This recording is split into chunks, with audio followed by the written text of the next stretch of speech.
नक्कीच एक वेगळा आनंद आहे, कारण युवा सैनिक हे सज्ज झालेले आहेत येणाऱ्या या विधानसभेच्या निवडणुकीसाठी।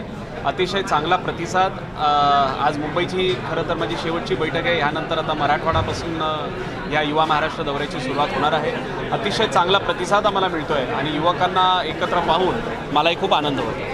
एकूण या दौऱ्यामध्ये सरकारने ज्या योजना राबवलेल्या आहेत त्यांचा प्रचार करत आहात, या कशा योजनांसंदर्भात काय सांगाल? नक्कीच गेली 2.5 वर्ष सन्माननीय राज्याचे लोकप्रिय मुख्यमंत्री एकनाथ शिंदे साहेब यांनी केलेले जे काम आहे आणि यांच्या माध्यमातून होत असलेले, सरकारच्या माध्यमातून होत असलेले ज्या योजना आहेत, ह्या योजना घरोघरी लोकांपर्यंत आपण पोचवा, ही जबाबदारी आज युवा सैनिकांकडे आम्ही देत आहोत।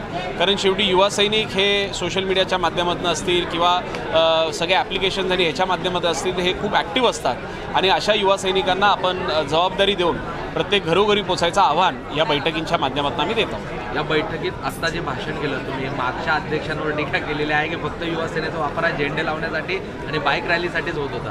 नाही, नक्कीच, कारण मी या विरोधातला आहे। एक सर्वसामान्य कार्यकर्ता, त्यांनी झेंडे तर लावलेच पाहिजे, बाईक रॅलीसुद्धा काढली पाहिजे आणि बॅनरसुद्धा लावले पाहिजे, परंतु त्यांनी फक्त आयुष्यभर काही झेंडे आणि बॅनर लावायचं काम करायचं का?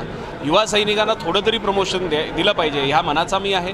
आणि त्याचबरोबर युवा सैनिकांना ज्या पद्धतीचा मान सन्मान शिवसेनेच्या प्रत्येक शाखाप्रमुख असेल, विभागप्रमुख असेल, गटप्रमुख असेल, ह्याला जे जबाबदारी दिली जाते, त्या जबाबदारीच्याच माध्यमातून तो भविष्यामध्ये अजून तयार होऊन त्याला प्रमोशन दिलं जातं।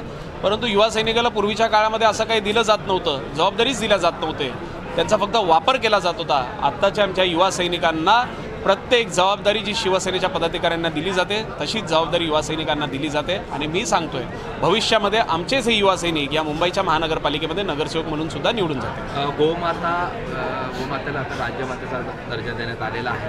मग तुम्ही म्हणाले सरकारने हा दर्जा दिला, मात्र आज संजय राऊत यांनी टीका केलेली आहे की या सरकारचा बाप बैल आहे। संजय राऊत साहेब हे खूप मोठे आंतरराष्ट्रीय नेते आहेत आणि अशा आंतरराष्ट्रीय नेत्यांवर मी टीका करणं मला योग्य वाटत नाही। कदाचित संजय राऊत साहेबांना गौमातेचा आदर नाही आहे असं मी समजतो। शासनाने केलेल्या प्रत्येक चांगल्या कामाला विरोध करण्यासाठी संजय राऊत साहेब हे सकाळी 10 वाजता बरोबर त्यांची मीडिया बाईट देत असतात आणि म्हणून त्यांचं आणि गौमातेचं एक वेगळं नातं असेल असं मला वाटतंय की ते त्यांचा आदर करत नाही, त्यांचं ते पूर्ण कुठेही पद्धतीनं रिस्पेक्ट करत नाहीत। आणि म्हणून आम्हाला अभिमान आहे आमच्या मुख्यमंत्र्यांचा की त्यांनी हा जो निर्णय घेतलेला आहे तो ऐतिहासिक आहे। आणि काल आपल्या देशाचे जे प्रमुख शंकराचार्य जी आहेत, ह्या दोन्ही शंकराचार्यांनी मुख्यमंत्री महोदयाने काल 50-60 हजार लोकांच्या समोर त्यांना आशीर्वाद देऊन अशा चांगल्या पुण्याच्या कामासाठी शुभेच्छा दिल्या।